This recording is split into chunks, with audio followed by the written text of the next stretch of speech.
Let's dive deep into this big LGBTQ story for today. I'm Greg Shapiro, and let's queer up drag culture.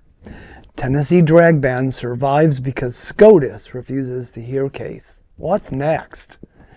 The U.S. Supreme Court has refused to hear a challenge to Tennessee's controversial drag ban, keeping an appeals court ruling in place. The law, passed in 2023, prohibits adult cabaret entertainment in public spaces or where minors could be present. It defines such performances as adult-oriented and harmful to minors, including acts by topless dancers, strippers, and male or female impersonators. Memphis-based Friends of Georgia's Incorporated sued, arguing the law is vague and unconstitutional. But the Sixth Circuit Court of Appeals dismissed the case in July, saying the group lacked standing. Friends of Georgia's condemned the Supreme Court's move, saying, quote, "This ruling does not define us. We do, and we refuse to be silenced. Every attempt to silence us has only made us louder, stronger, and more relentless," end quote. They pledged to continue performing, raising funds for charities, and standing strong against oppression.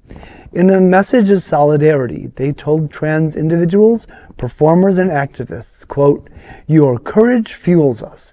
Your struggle is our struggle. Every soapbox is sacred, and we will not step off it," end quote.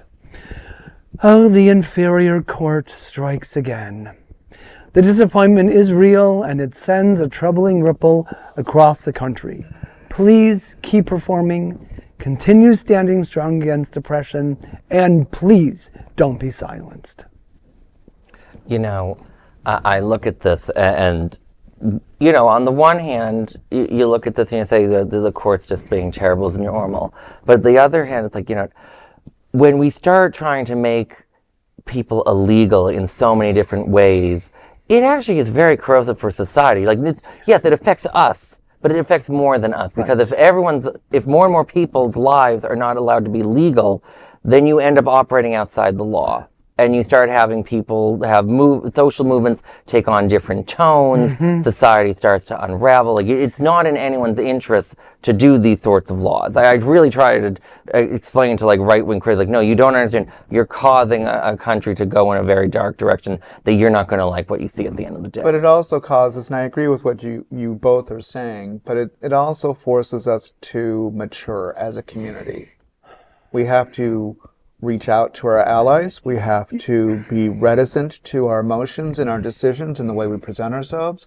We have to remind people that marriage is not about religion for us. It's about legal rights and taxation and hospitalization and health benefits, and it's the business aspect and not the religious aspect. We have to, as a community, start speaking up, but we have to say the same consistent answers. Same messaging, consistent messaging, for sure. And you, of all people with your marketing background, would know that. So, it's about teaching ourselves what to say and stop saying, stop with the marriage, it's how you explain the marriage situation.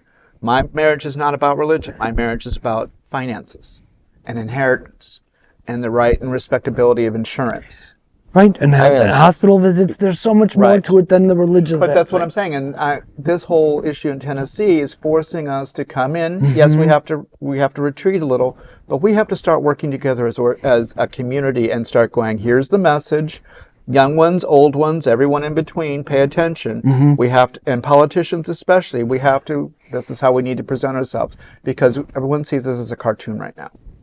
Yeah, when I think about that, on the marriage equality, I remember I was a kid in Massachusetts. The message was simple: love is love, and it worked. It worked. Yeah. In fact, I used to work for former Massachusetts Governor Val Patrick, who was the first governor. Do you know why he supported marriage equality? Because I asked him once. He's like, I was asked in a town hall, and my old college roommate was like, "Well, you would support my marriage to another man."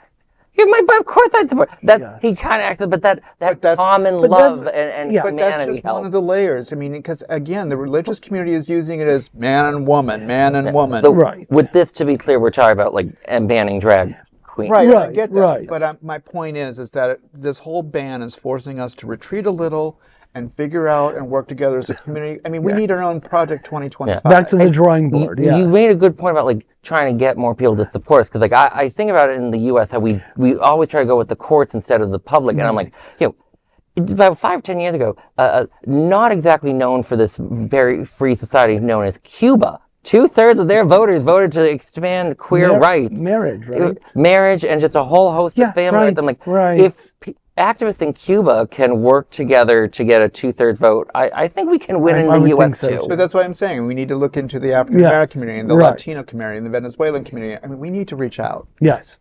Exactly. And that is a big LGBTQ story for today. There is no other queer nonprofit media platform like this in the entire world. Support our LGBTQ stories by subscribing and sharing